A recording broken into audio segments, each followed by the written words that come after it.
All right, so hi everyone, I'm Dr. Jonas Valenti. I'm a researcher for Fair Work here at the OII.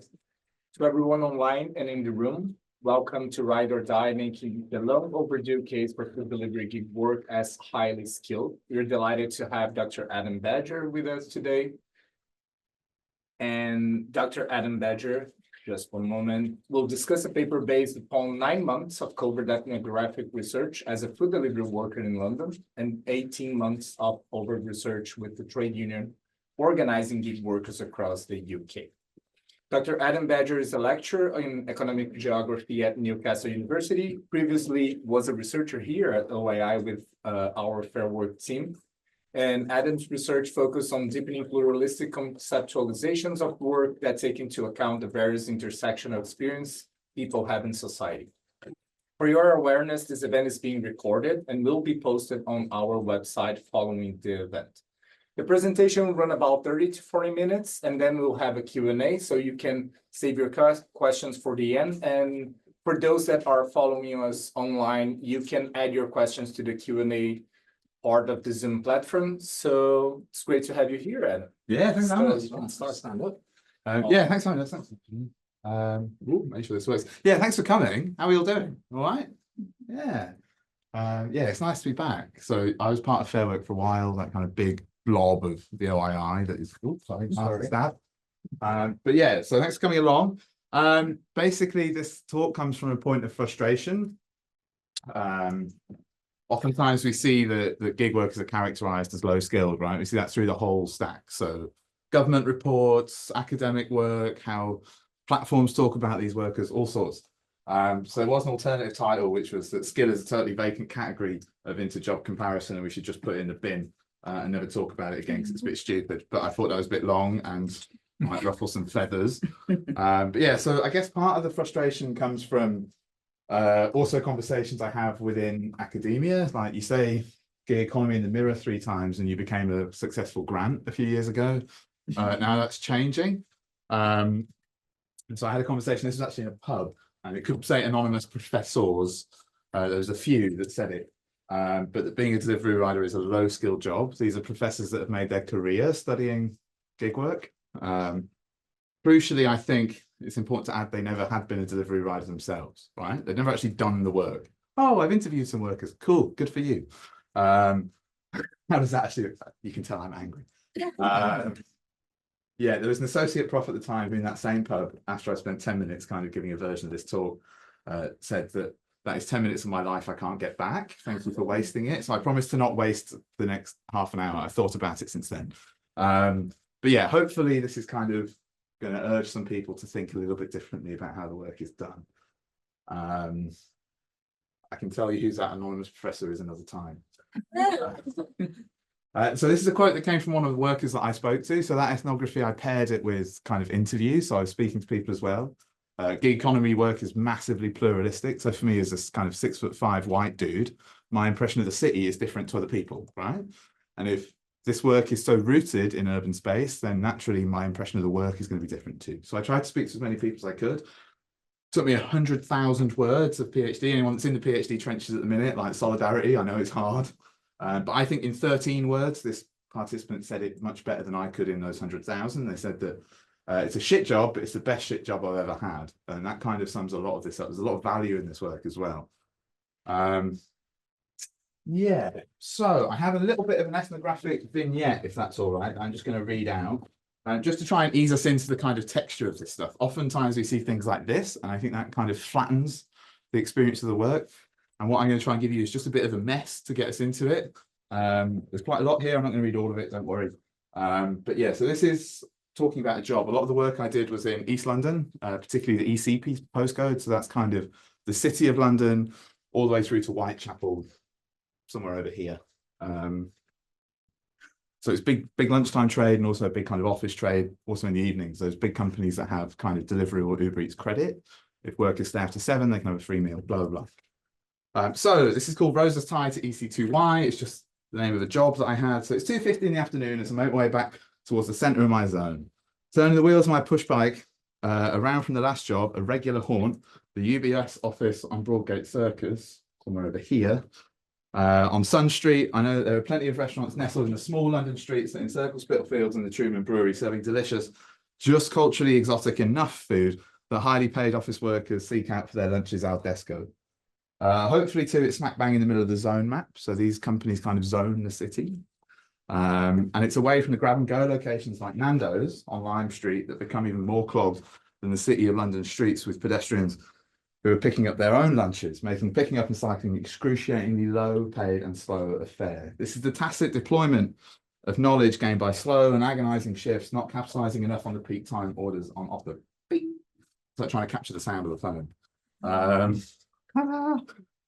So my phone alerts me to a new job as I'm heading down Brushfield Street, and on offer is Popeye's fish and chips, but the fare is measly low, and I know there must be better paid jobs in the system. So I reject it and I move on, keeping one eye on my handlebar mounted phone and the other one on the road ahead. I put up to Commercial Street and it goes again, ping, this time the office for Rosa's tie, and the pay seems good enough for the distance to make it worthwhile. So I swipe and I pull my leg over the top tube of my bike, affix it to a nearby lockup, reopen the app to inform Mercury Meals, the code name I had to give them for legal reasons, that I've arrived. So swipe again and do it as early as possible. So they think as much of the waiting time is on the restaurant, not me. So they don't think I'm the slow one. So that I can argue that if anything ever goes wrong. As I head through the restaurant doors, I find other riders, but no customers sitting and eating. As usual, Rosa's at lunchtime is this vista of ugly coloured uniforms and sweaty men, myself very much included, with no actual diners present. Conversation's kind of stilted, but we chat about the day. The standard questions of, are you busy? Takes the place of hello with colleagues that are all suspicious that the algorithm is somehow dealing us an unfair hand and giving us all the shit orders or none at all. All the riders leave in turn with their food, and mine too arrives. And at this point, I'm supposed to swipe again to say that I've got it, but I don't. I head over to my bike, put the food in the bag, seal the bag, put the bag on my back, unlock the bike, and then swipe to say that I've got it, so that it's putting, again, as much time on the restaurant as possible. It looks like they've given me the food later, right? That it's not me that's being slow at cycling. I'm kind of shifting of the labour process. The address that I'm to deliver to is finally released, again with a swipe. Bum, bum, bum. Where are we gone? Oh, lost my place. Yeah, so with that, my journey's off. It's about a mile to WeWork Moorgate, back past Sun Street in the UBS office, and onto the lands of high finance and jazzy co-working. It's here I arrive at a set of traffic lights, navigating between a bus and a lorry with only inches to spare to get out in front and into their direct eye line. You guys cycling city, right? In Oxford, you want to be in front of people where they can see you, because then it's, no, they can't say anything if they hit you, if they went through you. You don't want to be tucked in on their left-hand side. The office is guarded by a policeman. The red lights are guarded by a policeman, so no skipping the red for me.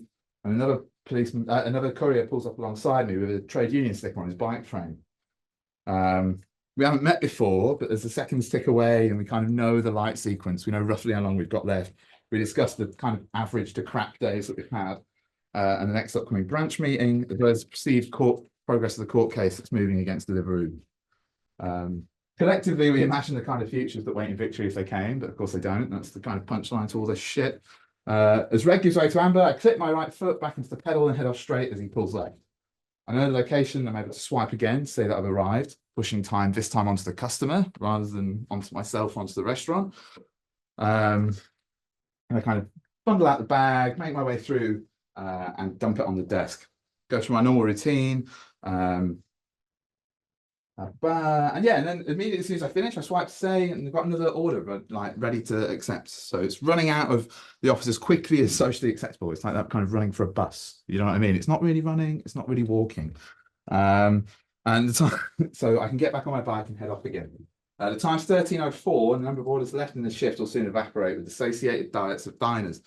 Whilst my stomach rumbles, I'm aware that lunchtime rush is only short-lived, so I push on. And that's that. Sorry, it's a bit long. But yeah, this kind of market is a very, very intense, high peak market, right? Particularly around lunchtime. So you might earn £20 an hour for an hour in lunch, and you have 4 hours of sat on a block of concrete, freezing and nothing else happening. So the pressure is really on.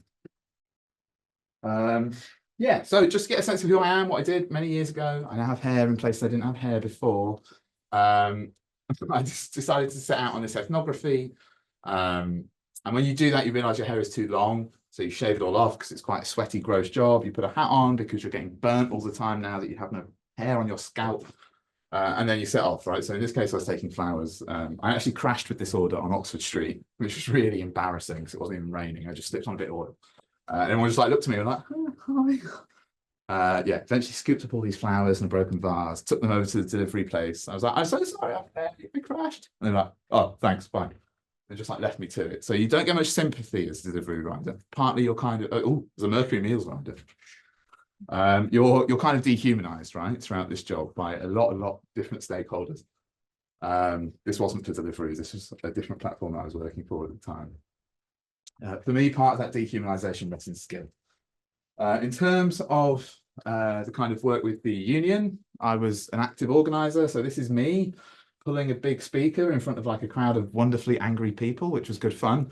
And this was on the IPO day for delivery. So we went around to all their potential investors and made loads of noise and tried to talk about how crap they were. And it took a very sizable chunk out of their immediate valuation, which was good fun. And I went back to it recently. So I'm trying to write a book at the minute in direct response to that professor that's been a bit of a tit. And so I've been back on the bike. All my accounts have been suspended since they know that I don't like them. So I'm on a different company now. But I've been back cycling around London with a big cargo bike this time. So this is a little bit of a dry run. The book's in progress. So please don't be afraid to be critical. Just be aware that I might put you in the next slide if you do that. And yeah, words of encouragement also fine. But yeah, so these are ideas I've been wrestling with for probably 8 or 9 years now, and it's just trying to find the right words to say them in a kind of ever-shifting kind of conceptual marketplace of ideas, some of which are a bit rubbish. So the idea for today, we have a bit of conceptual background, just checking the time. Rhythmic methodologies. I resisted the temptation to call that the rhythm method, but now just blurted that out. Then we'll have a look at the platform and a little bit around definitions of skill. And then that's where we'll get into some of the meat of the real talk about adding some of that depth. A lot of what I read, even the labour process theory stuff, which should be really good at dealing with this, sometimes is a little bit thin. And hopefully we'll have some more ethnographic material that shows that. If we have time, there's a bonus bit, but we'll keep that below the line for now. But yeah, so PhD itself was interdisciplinary, so hopefully it might have a lot of similarities with people in the room, right? The OII is quite an interdisciplinary space, isn't it? And so in my case, it was between geography and organisation studies. So it's kind of a sociology of work. And organisation studies has this thing, which is basically a rebrand of actor network theory. It's called socio-materiality. It's not really a rebrand, it does other things in very different ways. And the idea is that every organisational practice is always bound up with materiality. So it's kind of looking at the agency of non-human things and trying to take that seriously, particularly in relationship to work. That's why I chose this rather than actor network theory, because it's kind of got the language that's dialed into looking at the workplace and technology specifically. I think what's interesting is this kind of co-constituted kind of entanglement. So the agencies and capacities that are tied up in all of the technologies we use and in the city and in our bodies all kind of share things. And they're configured and engaged in practice. So this bit designed, that's what the kind of the boffins do at the platform companies. This is what we kind of do as workers when we're thinking about it and then engaging it in practice. That's a lot of the time where the resistance efforts come from. It's where you look for those little gaps, you know. I think it's a bit lazy sometimes when people say gig work is panoptic. The reality is it's not. There's huge things that these companies can't see. So it's more oligoptic, if anyone's familiar with that as an approach. What oligopticon says, it's a bit like panopticon, but there are huge kind of patches of shadow. And so the things that the surveillance architecture can see in an oligoptic system, it sees really, really, really well. And the things it can't see, it doesn't see at all. And that feeds the kind of megalomania and paranoia of the observer. But it gives opportunity for the observed to find sites of resistance. I also then borrowed this from geography and media. So the interface envelope, this is basically talking about how, again, these kind of technologies create ecosystems around us, right? And within that, the designers try and program things in that make us behave a certain way. And as users, we might resist that, or we might try and learn it and go with it and try and use it to our advantage. James Ash is currently at Newcastle as well, but not in my department. He's in, I think, media studies. And this is really about video games. So anyone that's looking at video games, thoroughly recommend this book. It's a bit theory heavy for me. He's a really good theory thinker. I'm a bit more an empirical thinker. So for me, it was very useful, kind of lent me some of that stuff. So if you're like me, then I would really recommend getting your hands on a copy. And what it says is the envelope power emerges in here. There's this kind of negotiation between the user and the designer in how stuff happens. And then finally, rhythm analysis. That's the kind of final conceptual thread. So Lefebvre, in a way that only kind of Frenchmen could, very bold with his ideas, rhythm analysis proposes nothing less than to found a new science, a new field of knowledge, which in the 90s is quite late on to be doing that, isn't it? But what he's basically saying is everything in life is rhythmical. So we have these natural kind of cyclical rhythms. So that's like our heartbeats, it's the sun going round, it's circadian rhythm. It's things like reproductive rhythms, all of these kind of things. And then in capitalism, under capitalism, we have linear rhythms. This is the factory bell. It's the sound of a hammer hitting something all the time. It's the regular punctuating of orders through a delivery system or a mercury meal system. What I find interesting as a worker, you have your own natural rhythms that you're part of. And as a food delivery worker, your market is defined by the rhythms of other people. And all of that is kind of processed by this platform operator that churns something out in terms of an order or an offer of work for you. For anyone that's looking about methodologies at the minute, again, there's a chapter on this in this book about how to do rhythm analysis in a methodological way. And there's this really nice thing that he talks about here. So to grasp a rhythm, it's necessary to have been grasped by it. One must let oneself go, to give oneself over, abandon oneself to its duration. To grasp a fleeting object, which is not exactly an object, is therefore necessary to situate oneself simultaneously inside and outside. And he says that a balcony is, if you're looking at the street, a balcony is perfect for doing that. You're kind of clasped by the sounds and street culture, but you're far enough up and away that you can see the whole picture. So this is why I chose to do an ethnography as I did. It kind of let me have 1 foot in and 1 foot out and try and see what was happening from that perspective. Most platform research, I think, fails to do this. There's some brilliant work out there, don't get me wrong, but I think that kind of middle ground between being grasped by it and outside of it is hard to get. A lot of the time this research is done by academics who are on full academic salaries, and the pressures of this work are really tied to the low pay. So if you don't need to work very hard because you have a safe salary, you'll find some things out about the work, but there are other things you're going to miss, right? Because you're not thinking, shit, I need to make 70 quid today or 100 quid today so I can pay my rent. The sites of the ethnography with this, so there's a covert ethnography of a platform, overt ethnography of the union, like Jonah said, thank you, and then general kind of participant observation as we went. The name that I've given to the platform is Mercury Meals, in part because a lot of the participants I spoke about the algorithm gods, so I was trying to find something that kind of laid into that, and those gods are particularly portrayed as this kind of mercurial thing, right? Sometimes you're in their favor, sometimes you're not. And you don't always know why. You can find yourself in and out of favor very quickly.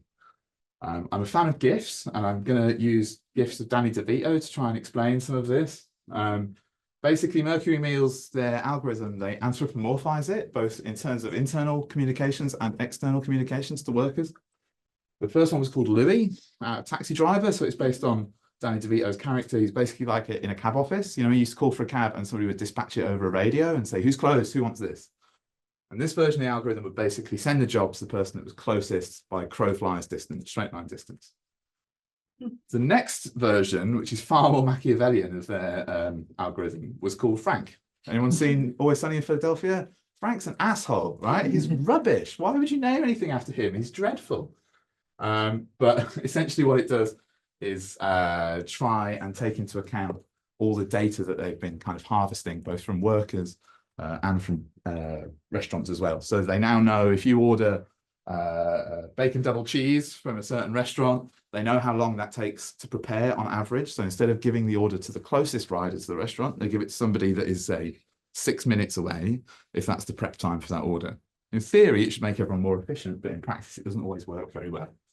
And what it means for riders is that your income is destabilized, because when you used to have a basic threshold of earnings you needed to meet, even if you knew you would be waiting 15 minutes outside a restaurant, just parking outside a Nando's meant you were going to get an order. Now it was more difficult to do that. So the underpinnings of this work changed because the way that the platform organizes labor changed.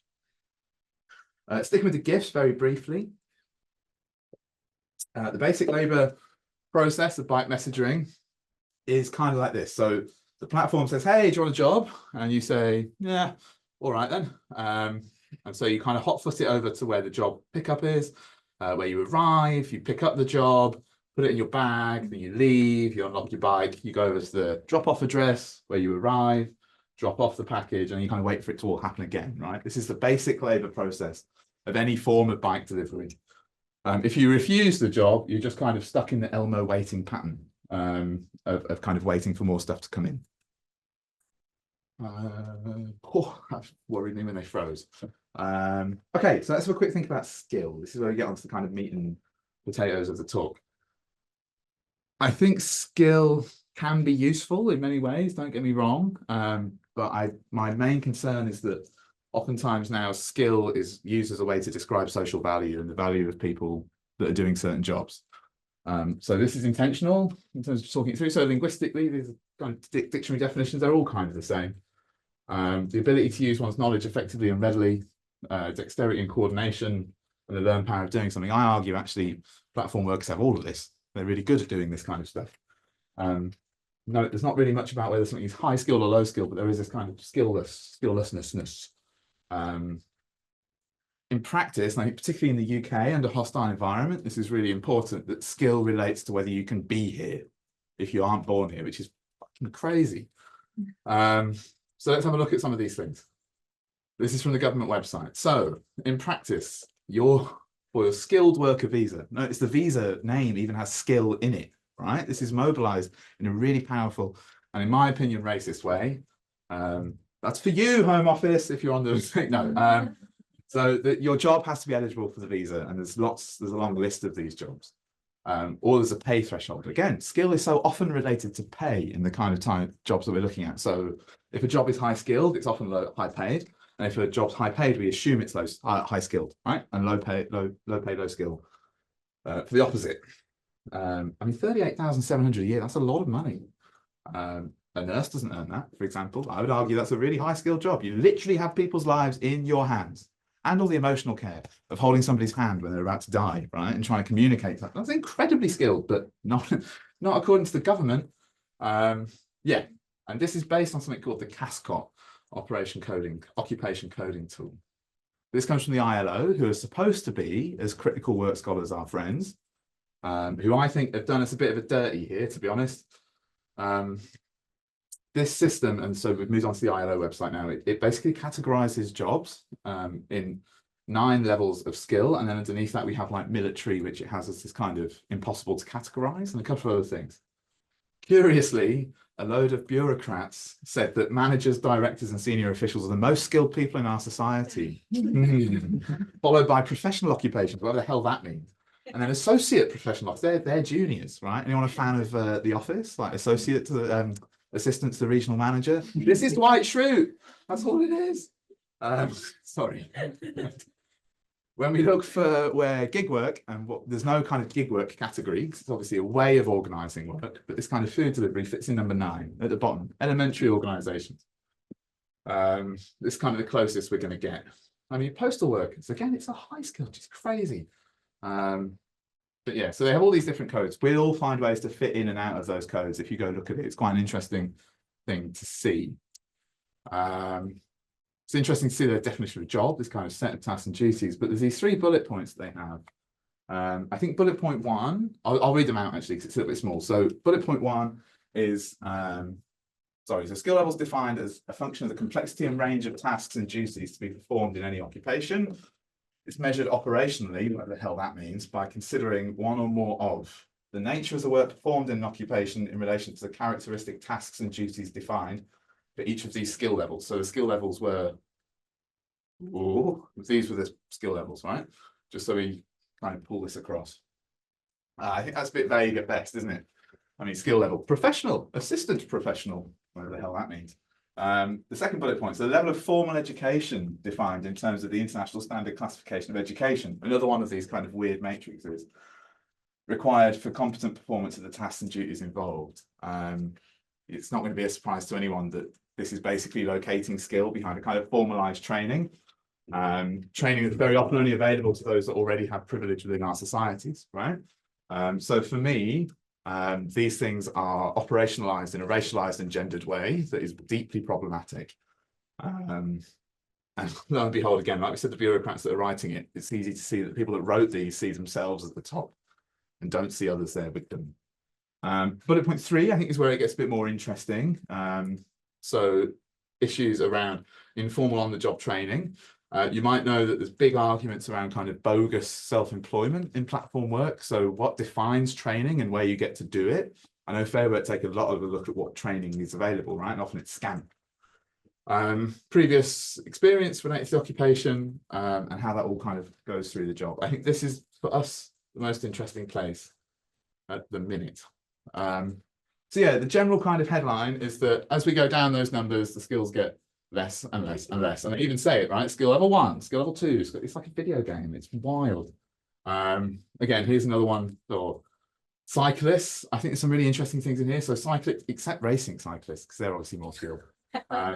For context, when I was doing this job, I was cycling 100 miles a day. I was spending more time in the saddles than Chris Hoywood on an average training day. Now, he's definitely more skilled at racing than I am. Of course, he's kicked my ass around the track.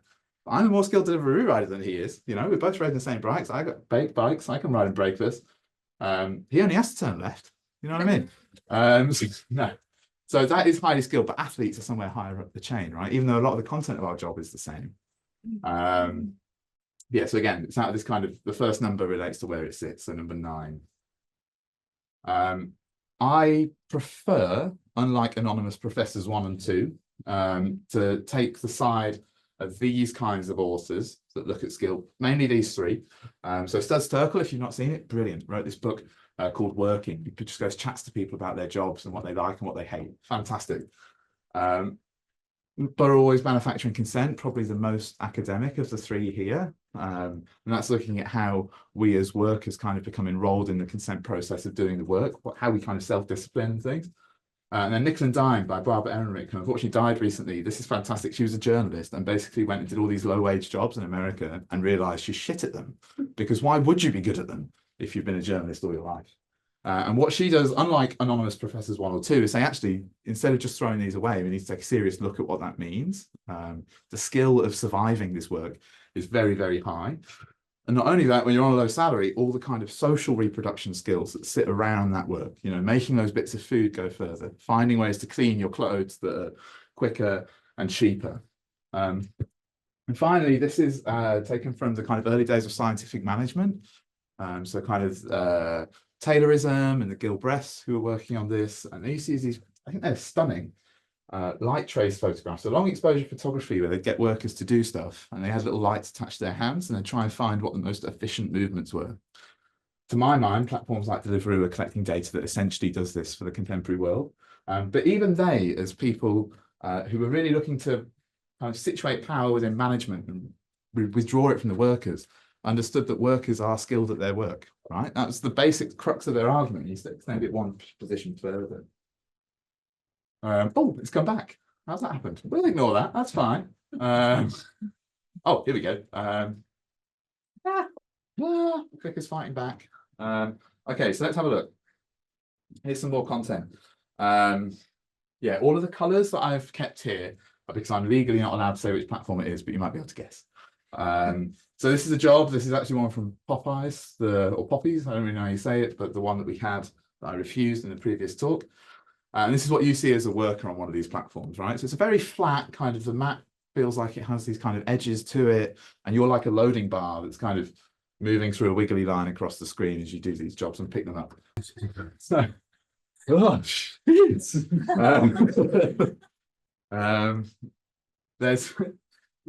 kind of ethnographic reflection on this.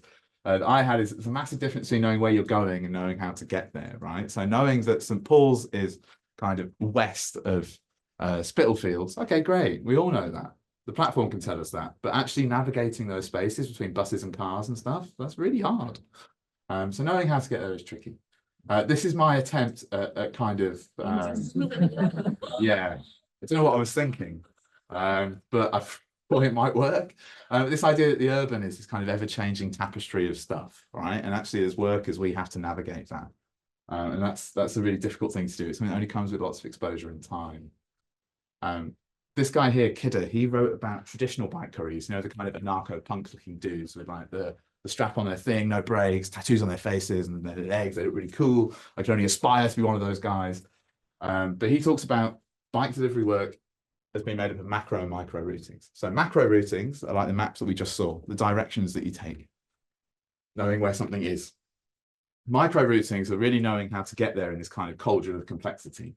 So the abstract bigger movements and these kind of small adjustments. The easy argument is to say that the platform does the macro routing for us. That's not really true. We have flexibility to move around different ways.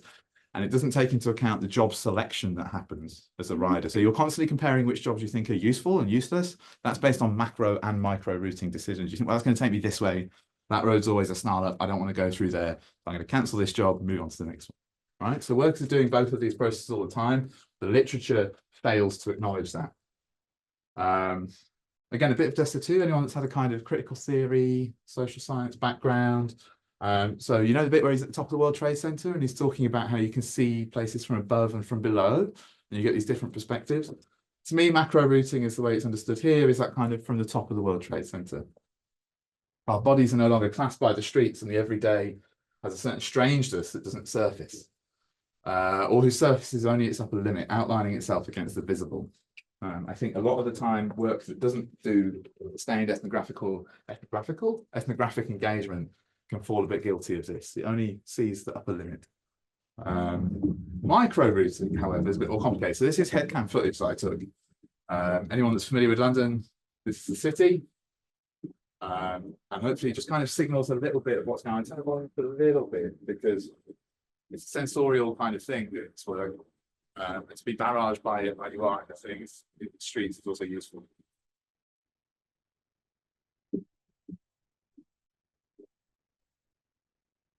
There's an embarrassing bit where I get really snarled up in traffic and I make a mistake, so we're going to skip past that at some point.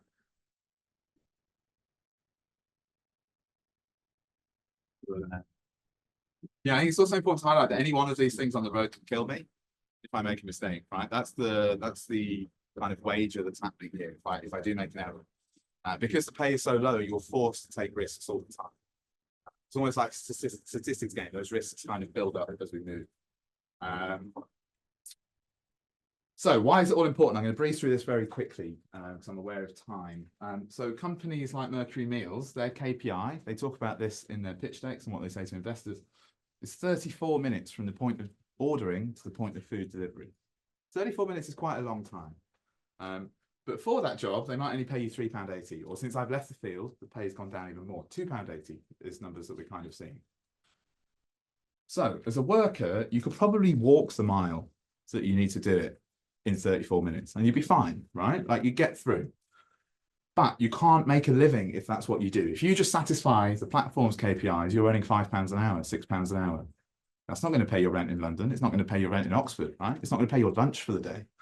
When I was doing this job, I had to go and eat at the Hare Krishna stand every single day at the end of lunchtime. You get the kind of amazingly delicious scraped off bits off the bottom of the plastic bucket. But it's crazy. You're delivering food all day and you can't afford to eat. My argument is that if we need to complete 4+ orders an hour to survive, by the time you're taking costs, you can't just do it in the time the platform says it needs to be done. You need to do it in the time that the money dictates.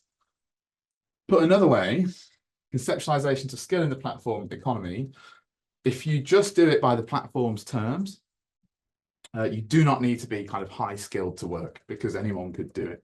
But on the worker side, you need to be skilled enough to make ends meet. But another way, if you agree that food delivery workers are all low skilled, I should have put all in here, you're de facto taking the side of the platform because you're de facto saying that actually this work can be done in this time and you don't need to be skilled to do it. The reality is a lot of workers have this as their career. They've been doing it 4, 5, 6 years and they're making enough money to scrape by. So please don't do it.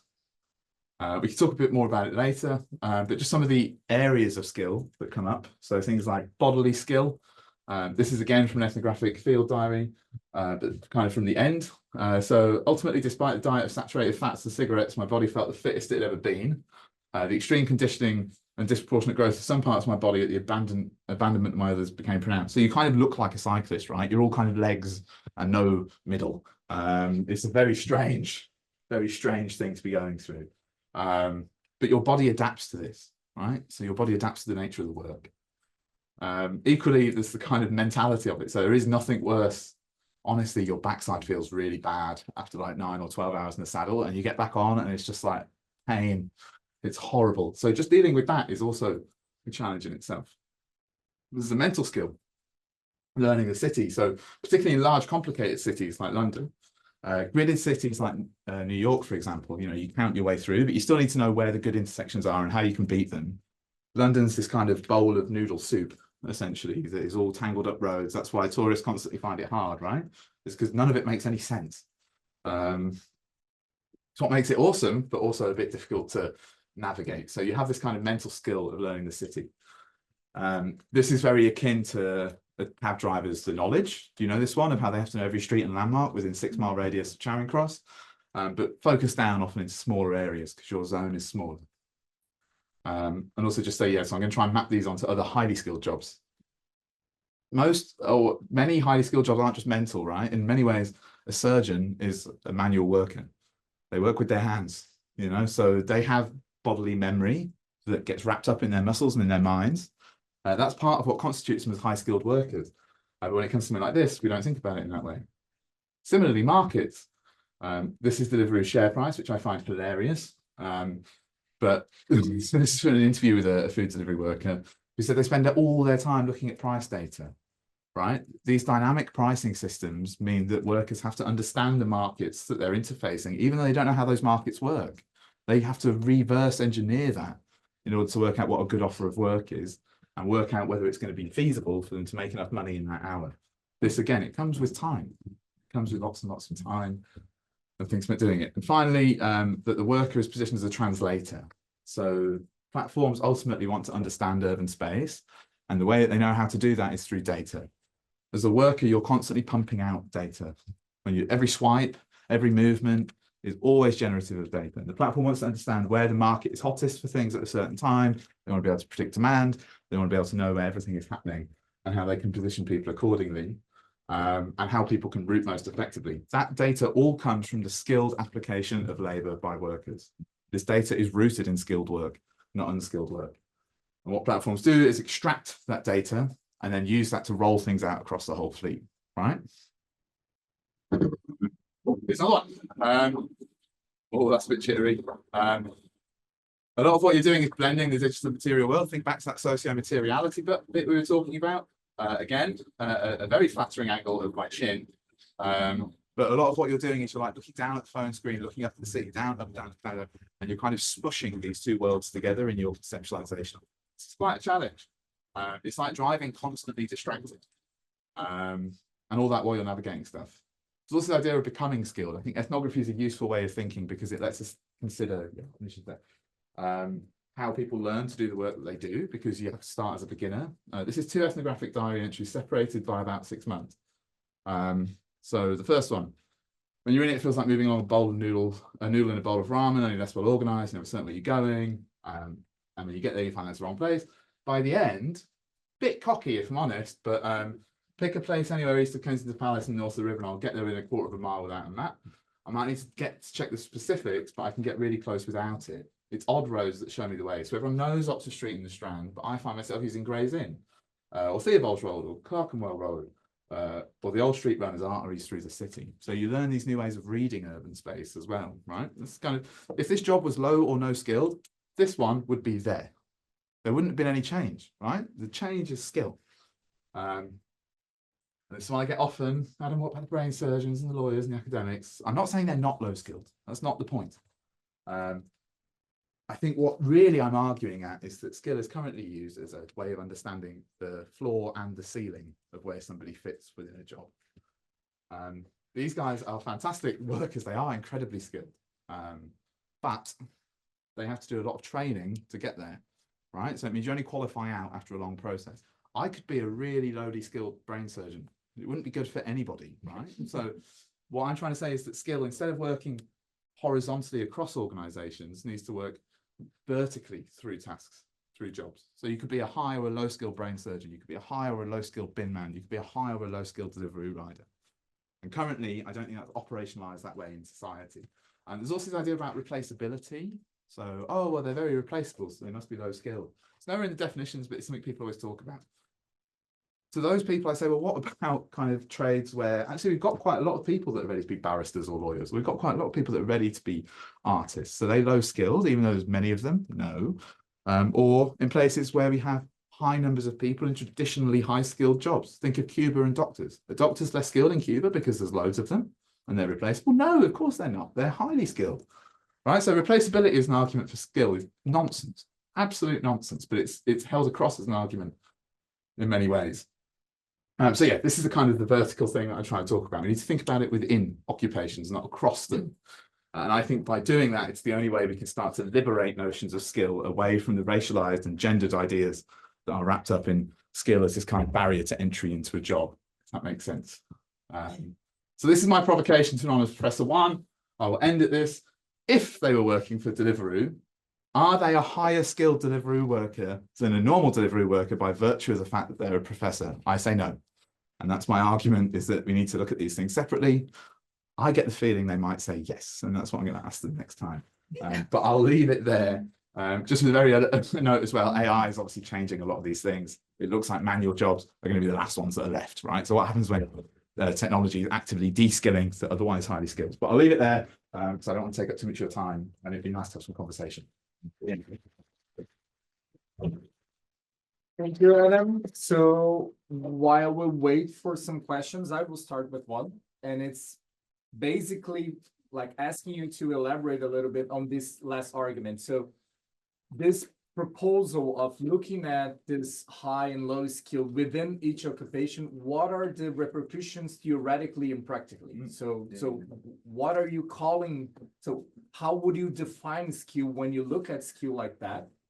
So like comparing to the definitions that you shared with us, and practically speaking, when we talk about like what we do at Fair Work, like assessing fairness or other platform work debates, what does that mean? It means like to just avoid using the skill as a kind of an indicator. It's just acknowledge that like you can have high or low skilled workers everywhere. So this is not an issue anymore. So in more practical terms, how would you use this new approach that you were proposing? Yeah, that's a great question. Thank you for that. So I think I will try to see. You can, okay. I'll take the second bit first, if that's all right. So I think sorry, I'm out of view. Trying to reconceptualize a little bit would actually be a really strong tool for something like Fair Work to argue, well, these workers do have elements of skill about their job. Because at the minute, I mean, certainly when I was in Fair Work, and some of you might have had a similar thing, you'll go and speak to a politician, right? And I'll say, yeah, but they're low skilled workers. You know, like, and all I want to do is like, no, go and do the job, man, try it. So I think actually, unfortunately, and this is gets onto the first bit you were saying about the kind of practical effect, is I'm aiming at how skill is operationalized in society and in kind of the power structures that happen through government and through policymakers and through organizations.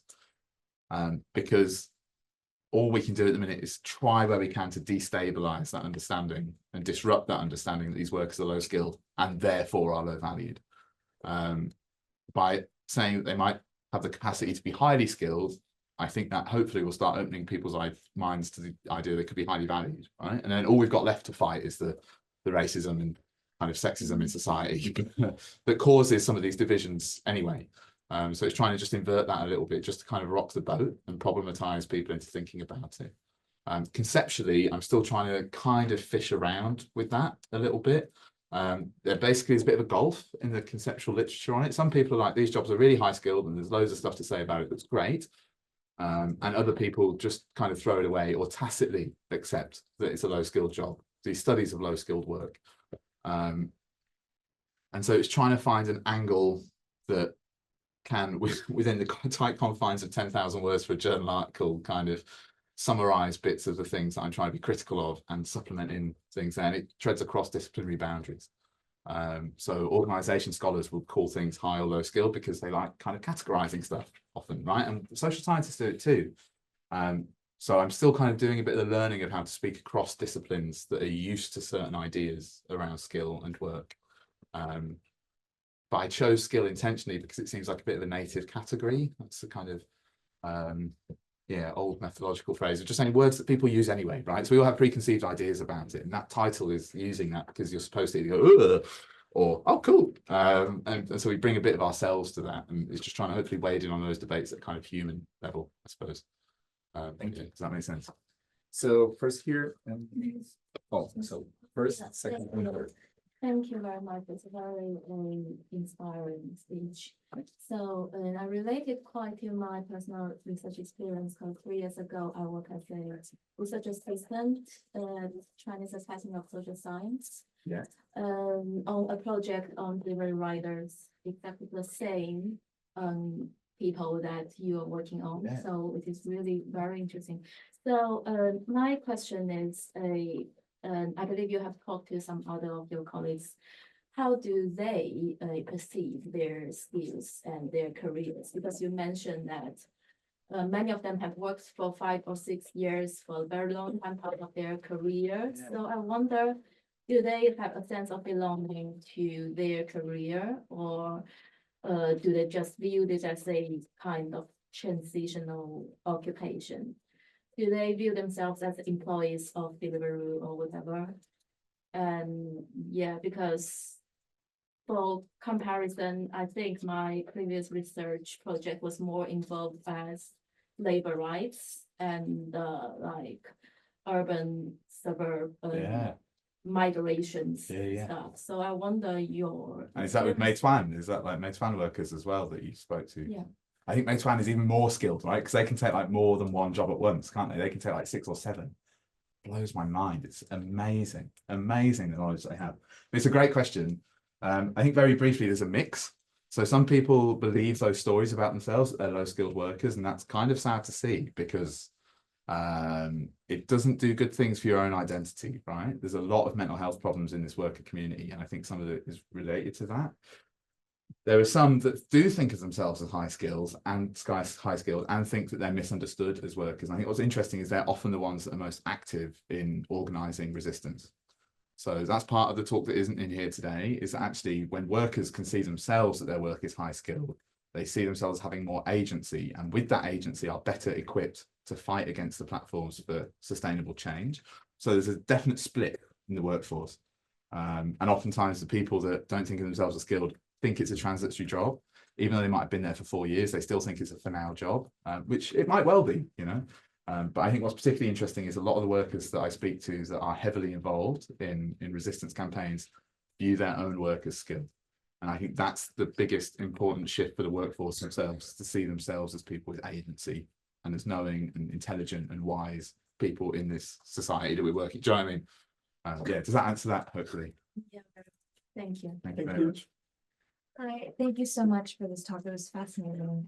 And particularly your point on the oligoptic nature of these platforms got me thinking about the concept of surveillance as opposed to surveillance. So those of you who are doing the writing and courier work, watching the watchers, trying to use these observations to formulate resistance. And I would love to hear more of your experience with your fellow colleagues and in how you all kind of observed the algorithms that you were subjected to, how you pieced together those conversations either on the streets, or in the coffee shops or the restaurants, and how you all together collaboratively try to resist in that way.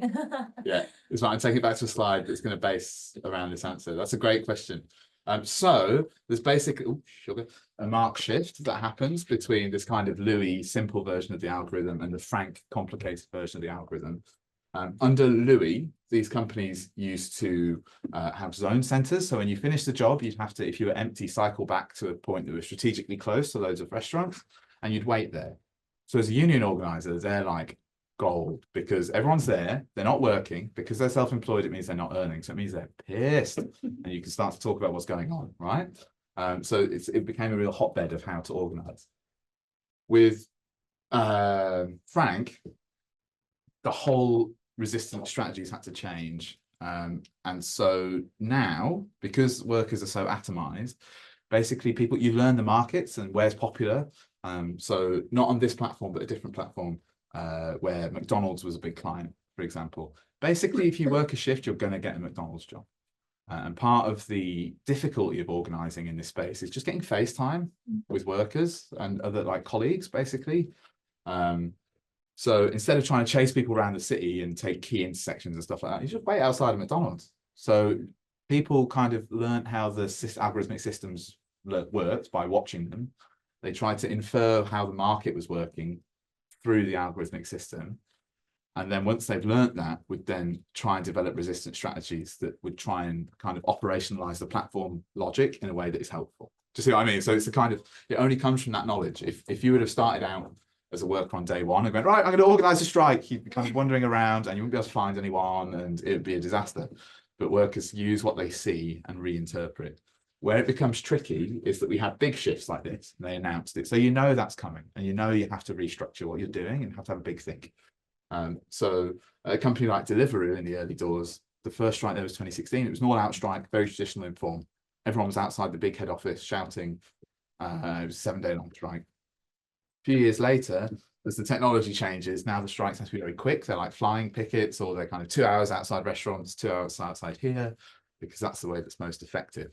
But these big changes, you know, that's coming. What you also get is little changes that aren't announced. Right? Because platforms know that if they announce stuff, workers form opinion on it. And if they don't like it, they might well push back. And so what we see is this kind of things, you feel like they're changing, but you don't know. And the way I describe it in other places, it's kind of folkloric knowledge around what the system is doing now. And I think the ultimate thing that's really hard to battle, and this is no secret, the platforms know it and the workers know it, is that workers are A/B tested on, or ABCDE tested on, you know, like the data set is huge. So I know that, say, if Jonas was a worker and I was a worker on the same platform, we might have totally different experiences of that platform. So together we might try and talk about what's the nugget that's driving this, but we actually don't know if we see the same things, and that's really worrying. So it's things like going through the client is the one safe way. Like, as much as Uber Eats or Deliveroo might want to be able to deliver a meal without somebody having to pick it up from McDonald's on a high street, they can't. Tough. So it's the kind of one last remaining bastion where that agency can be exerted. And where Deliveroo have tried to move away off the high street, so into things like Deliveroo Editions, you know, the kind of they're called dark kitchens sometimes in the press. Basically, again, it sounds like a great idea because it's not on the street, but actually you're kind of under a bridge somewhere. The one nearest my house where I live now, it's under a flyover. There's one road in, one road out, and 25 kitchens inside. So there's a high order volume going through, and you only need 6 of you to stand out the front and be like, whoa, whoa, whoa, whoa, whoa, whoa, whoa, stop there, and have a conversation with the worker. Do you know what I mean? So it's, again, we can use the platform to bring the workers to us, but there's a great uncertainty around A/B testing and kind of smaller changes that don't get pushed out through kind of policy updates through the platform, if that makes sense. Also, I think you were in a coffee shop earlier, weren't you? I think I was sat behind you. Yeah, cool. I'll make sure I wasn't losing my mind. That was a cool dog. I liked it. Okay, thanks. Anna, and then you.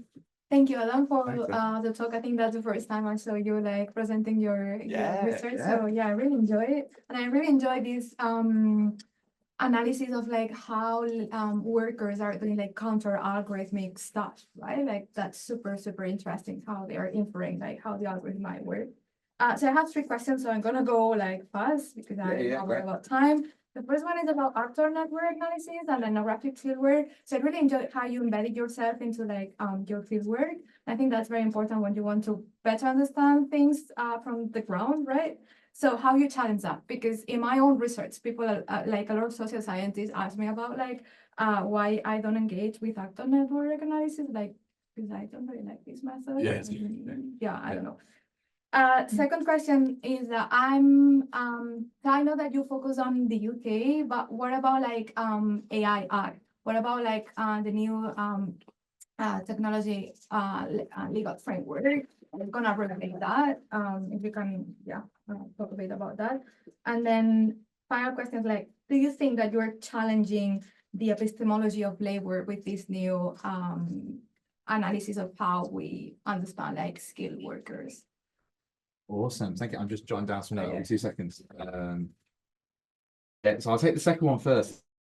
So I don't know what you think. You're probably frustrated by similar things to me in that basically you get a lot of what might be very promising, but not always that great policy that comes out, and then companies just ignore it. So I think there's a gulf between the policy itself, which might be an improvement, but with problems, and then how it's actually operationalized. Certainly in the UK, for example, like the big landmark Uber case, your drivers are workers, you need to pay them minimum wage. And Uber just went, nah. And that's kind of is still going on like that, right? So I think there's issues of enforcement around policy, and I don't think policymakers and national governments have worked out how to enforce stuff yet. I know you deal a lot more with kind of what these big policy interventions might mean than I have. But my sense is that we're a little bit stuck in terms of operationalizing it until we have the support of kind of local and national government to actually do something about it. But I do think the kind of EU platform directive, as much as, I mean, there was analysis about Fair Work as well, wasn't there? It's good in many ways and a bit crap in other ways. So yeah, it's difficult to do much with until we have the supportive ear of people. And it worries me that organisations like the ILO are pumping the shit out that is actually actively making it harder for workers to kind of operationalise in space. So trying to kind of force against that a little bit. In terms of the epistemology of labor, I'd love to do that. That would be amazing. That's high praise. That you, I'll put that in there next time. Anonymous person too. No, I can give you a name for the nice ones. Yeah, I would like to think that it just makes people stop and think, oh crap, like what? Because these are really common held assumptions that we're told from being a kid, right? And a place like Oxford University is a really good example of that. Nobody went to Oxford University to become a delivery rider, right? And so people's whole lifetimes add up to trying to access highly skilled, highly paid, highly valued jobs.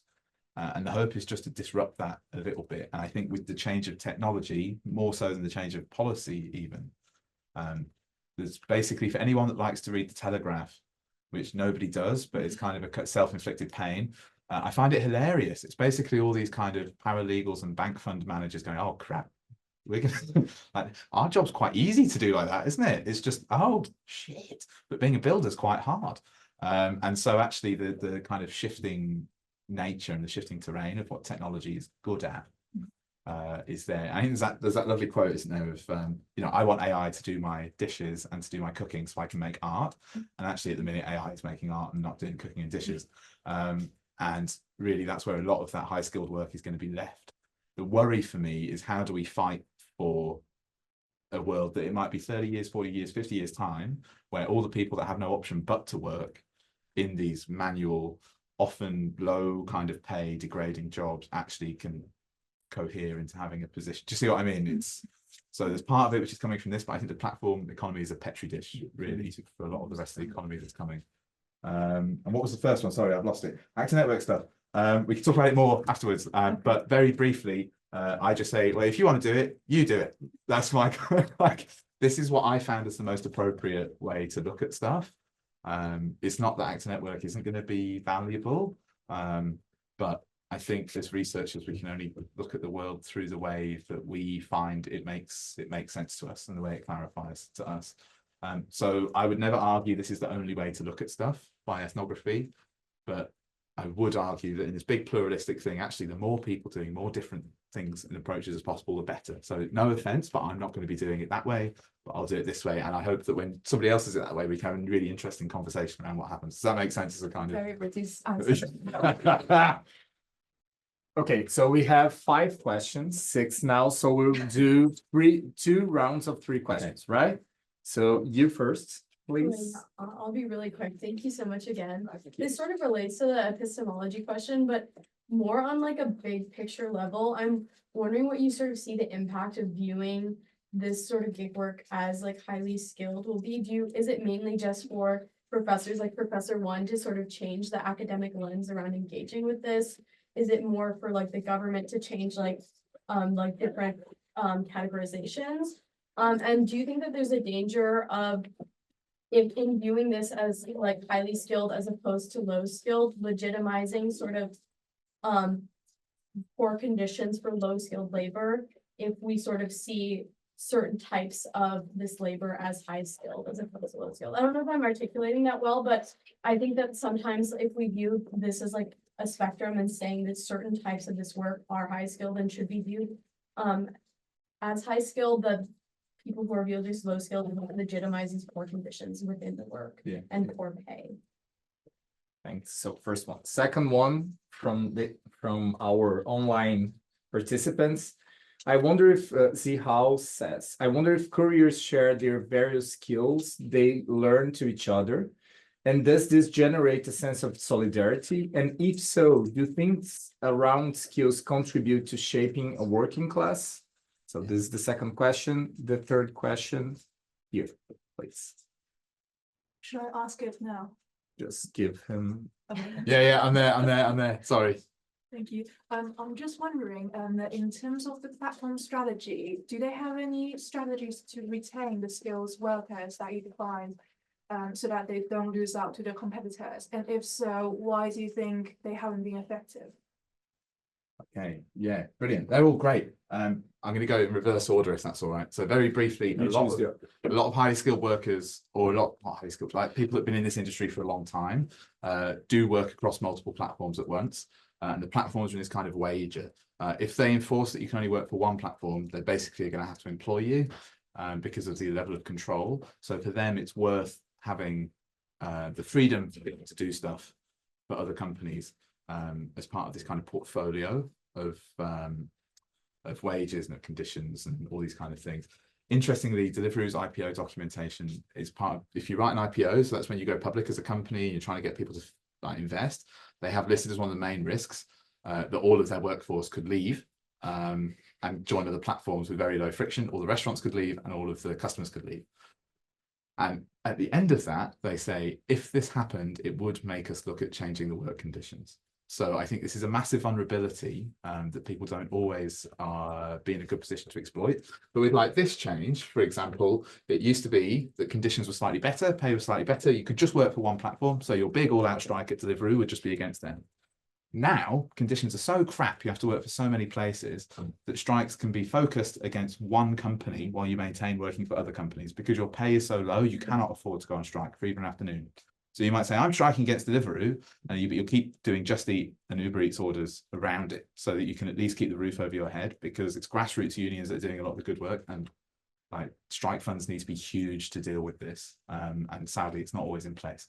So it's a massive vulnerability, but one that's difficult to coordinate, particularly in a broader labour market that is a bit rubbish and people are losing their jobs. And so there's a massive flood of people trying to come into the bottom of these ranks. And even if they're doing jobs one at a time, like over 34 minutes, that's still fine for deliveries. They don't care. They don't care if we all learn, as long as they get the food delivered in time. So at the minute, the labour market conditions suit them. In terms of solidarity, it's like an emphatic yes. Basically, workers share tips a lot, and that's through things like WhatsApp spaces, Facebook, Reddit, on the street corners, in restaurants. And because we all have these individualized relationships to the platform and work, we all have these kind of folkloric things that we do. So I would always wait on Hanbury Street, always, because I always got jobs there. I don't know why, just always did. And so I would tell other workers, come here, man, wait here, there's loads of work here. I don't know if there really was or not, but it started building that bridge and kind of building those connections between you and other people when the platform's actively trying to atomize you and to build some of that connective tissue, which I think is definitely important in that kind of composition of these workers as a class. And it also helps that when it comes to those moments of rupture where you do decide that you're going to go on strike, that the platform has now overstepped its mark, having those bonds of trust.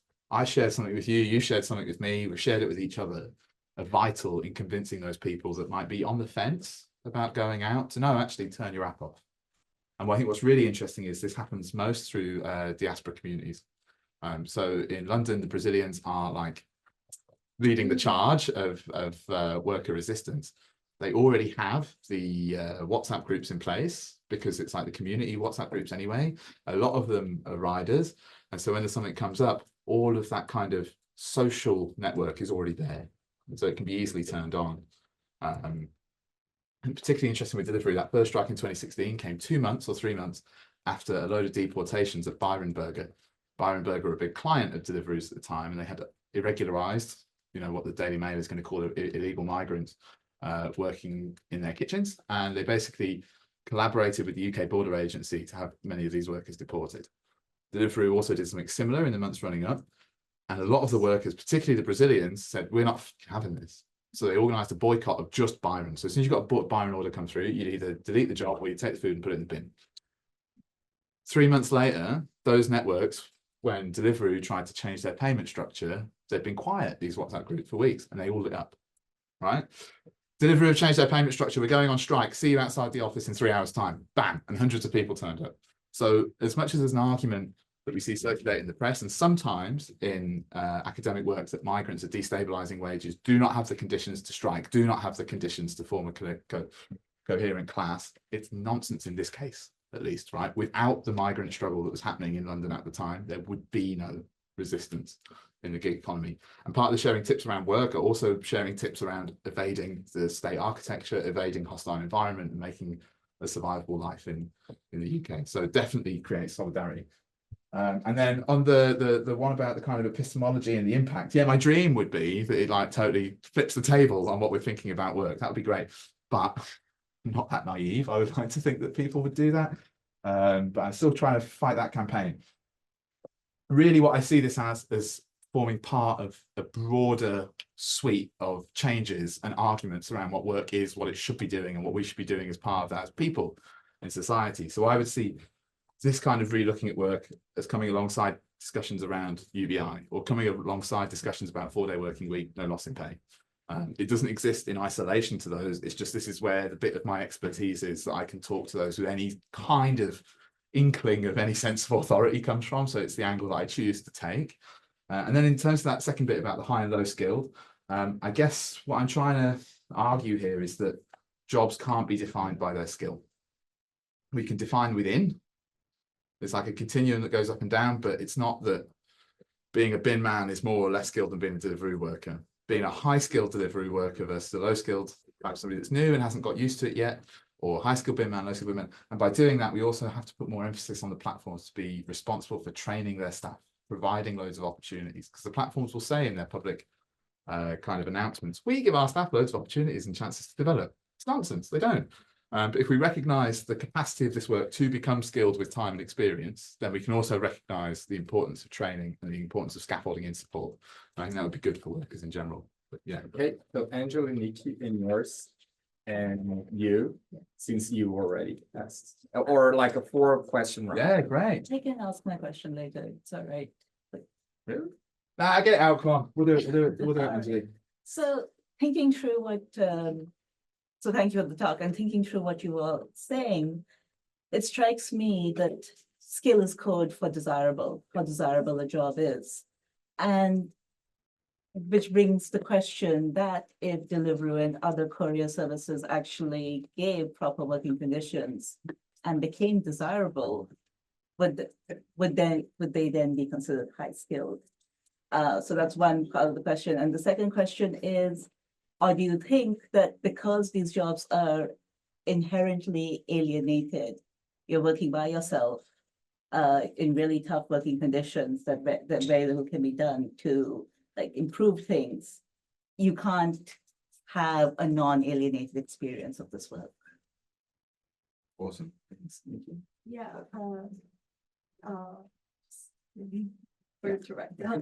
I'm there. You mentioned a lot about like value and skills. I was just wondering, with the AI and the new technologies, how do we view skills? Like, for example, you can make the riders to believe I'm very high skilled delivery drivers, but it doesn't change the fact that I still get very low pay. So and especially with like traditional high skilled workers like doctor or lawyers, and like AI replace some part of the job, even the skill itself is not valued. So what, like if we really change the whole thing that we view skills, does that change anything? Is this kind of triggering any positive change by what you propose? Brilliant. Thanks. Hi, really. Small attention. Okay, sorry. No, you're right. Okay, really, thank you for your talk. It's really interesting. I'm a debut student in anthropology. I'm also working on food delivery riders Awesome. in China. When you just like giving these like talk, like many things just like pop up in my mind. So here I would like to add something. The first is about actually in China in 2021, the online food delivery riders and the online taxi drivers were formally recognized as occupations because they're due to their contributions during COVID, they help like keep the society running during home isolation and like the city lockdown, things like that. And the second thing I would like to add is about the transferable skills, because lots of my informants, they say they won't stay like in this job like for a very long time, usually just between like several months to 3 years. So these skills they acquired from this job actually are transferable, especially when they like these people later like work in the service industry or some like platform-based like customer service things. And my question is about your quote at the very beginning. So I'm very impressive. It's about like a shit job, but it's the best shit job I have. So I'm wondering the specific context of this quote because my informants also like share something quite similar, but that because precarious job is the norm for them. So I would like to know more about this. Yeah, thank you. Fantastic. Yeah, that's brilliant. Thank you. Okay, so our last question. You have another one? Yeah, so my question's more on your methodology, and positionality as well of how, when you were, you know, actively driving and riding and organizing with these fellow riders, how did you navigate like your own background as someone who was, you know, went through the ivory tower, and did you talk about it openly with them, and did you obscure that? Did you, how did you navigate that? Because there's also like often some worries of like, do your fellow organizers feel like they might be able to get additional help because of your Oxford affiliation and whatnot? Yeah. Yeah, brilliant. Thanks. I'll go in reverse again if that's all right. So part of the like entrance to the union, I could basically offer free labor at a time when they needed as much like hands as possible. But there was definitely a continuum of consent is what I talk about. So it's about, it says a covert ethnography, but the subject of that covertness wasn't workers, it was the platform. So I wouldn't tell the platform, but if workers spoke to me, I would have this kind of gradual way of letting them in to knowing what was happening. So the platform have workers that kind of spy on other people in the organization. There was somebody that came up in a group that says they'd been paid hundreds of pounds into their bank account because they're a union member and they got paid for telling the platform ahead of a strike what was going to happen. So this is happening and we all know it's going on, which is just appalling that it's happening. So you have to be a bit careful and a bit guarded because they couldn't get booted off the platform. So there's an element of precariousness tied up in the research as well. And I was also very low paid in other jobs that I was working at the time. So I was also working a little bit in a call center just to make ends meet and stuff. So I needed the money, which I think is what makes some of this a little bit different from other people that have been doing it as already recognized academic professionals that have a nice salary and a nice house and a kind of already half paid down mortgage. So what I would do with riders is basically say, oh, you know, a lot of the time people say, oh, did you do anything else outside of this job? You say, yeah, man, well, I'm kind of studying, you know, and then as you get to know them, I'd say, oh, yeah, well, I'm kind of studying platform work, actually. And then as you got to know them better, I would kind of come clean totally to people I really trusted. I'd be like, look, I'm studying platform work. It's not that I'm a student alongside this. I'm a student that is doing this. I'm doing a PhD on this. And that's where I then open up to be like, come and speak to me for an interview. Or, do you know what I mean? So it's a kind of continue. You bring people with you gently. Because the opportunity for rupture away from that was too great otherwise to risk. There was a very protracted legal process to do with the ethics, which we can talk about when it's not being recorded. Basically, it's quite complex. And then, yeah, in relation to the Chinese work, that's fantastic. I think the Chinese state have been much wiser than the British state and the British people in this case, because we had the same thing through COVID. Hey, you guys are great. You're all key workers now. Look at you. And then it ended and people were like, you're trash. You know, very, very quickly, people forgot the amount of risk that people took to their own health to be able to keep the rest of our society going. And that's a massive tragedy, really. I don't know enough about how China is operationalizing some of that formal recognition. So I'd love to chat about that after, if that's all right. And I think you're absolutely right. Those kind of short-term comparable skills and transferable skills, and that bit about the shit job but being the best shit job I've ever had. I think there's a misconception in academic literature and in the press and in the government that people that do gig work are doing it because it's their only available option. That's nonsense. It's not true. They could go and work in hospitality. They could go and work in a car mechanic. They could go and be a labourer on a building site. They've chosen not to.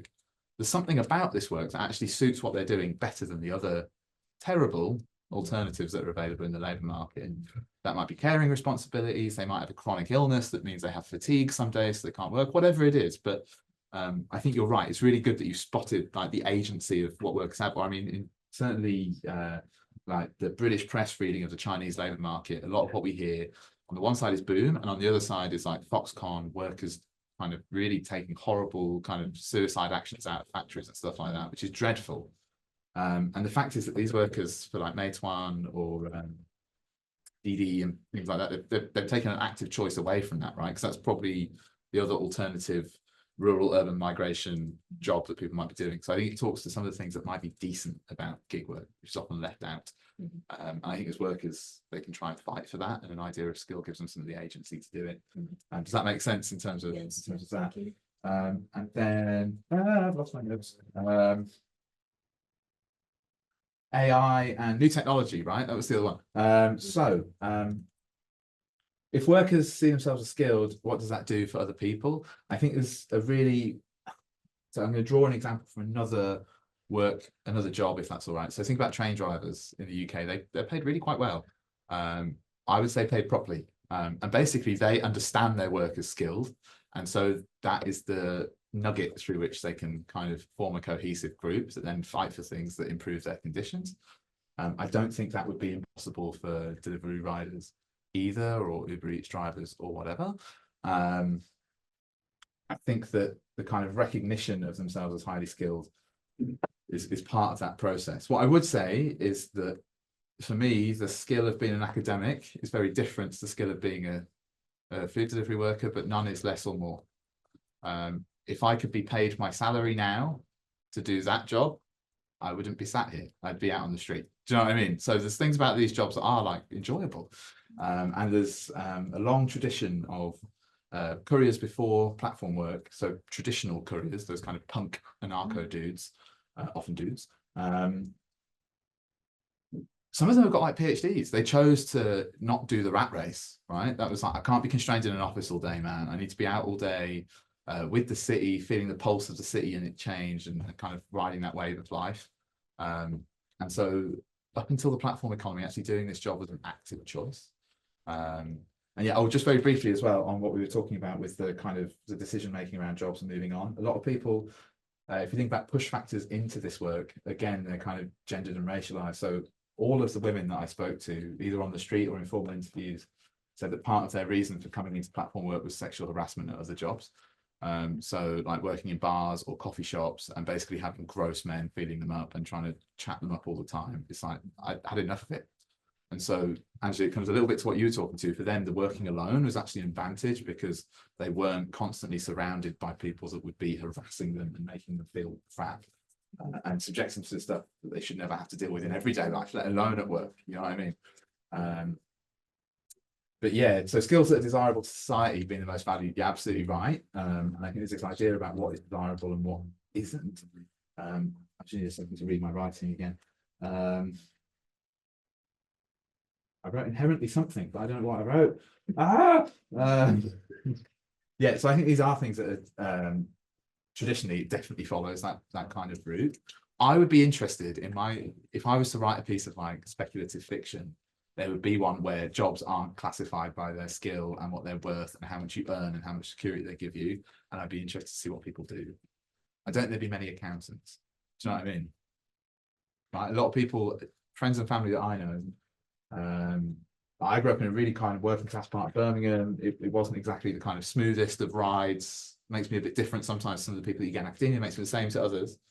But a lot of people I grew up with aspired to do jobs that would give them a salary and that was safe and that were kind of classically desirable, even if it's not what they wanted to do, you know? And so I would love to see what would happen if we could create a world where that was totally deprogrammed. I think there'd be a lot more people that are working outside and doing stuff if that suits them. There'd be a lot more people doing things working with other members of the community, I think it'd be a lot less spreadsheets. But I don't know. There's obviously people that love spreadsheets too. You can tell I'm not one of those. But yeah, just see what I mean. It'd be nice to see what would happen if we can think of skills as vertically aligned like this, and actually your value isn't connected to where you sit on that spectrum. What would your desire be? And I think this is why kids, when they're like 5 years old, then they're like, Daddy, I want to go and work for KPMG. Are they? You know what I mean? It just doesn't happen. Like when I was 4, I wanted to be a frog. Keep on dreaming, Adam. But do you know what I mean? So I think there's that programming that happens through school, and that's where that programming about what is desirable, what is good, what is bad comes in. And I would love to see what would happen if we could deprogram that. I don't see a way to do it, but having conversations like this hopefully open up a little site of rupture to start having that conversation. Does that make sense? Yeah. Okay. Thank you so much. I'm sorry I So thank overran. you so much for the extra 25 minutes. This was a hit. And Yeah, I thank you so enjoyed much, it. Elliot, for Yeah. coming here. We miss you at the OII at the 34. And thanks everyone. Yeah, thanks so much for hanging on, guys, and thanks to like it really means a lot. Like, yeah.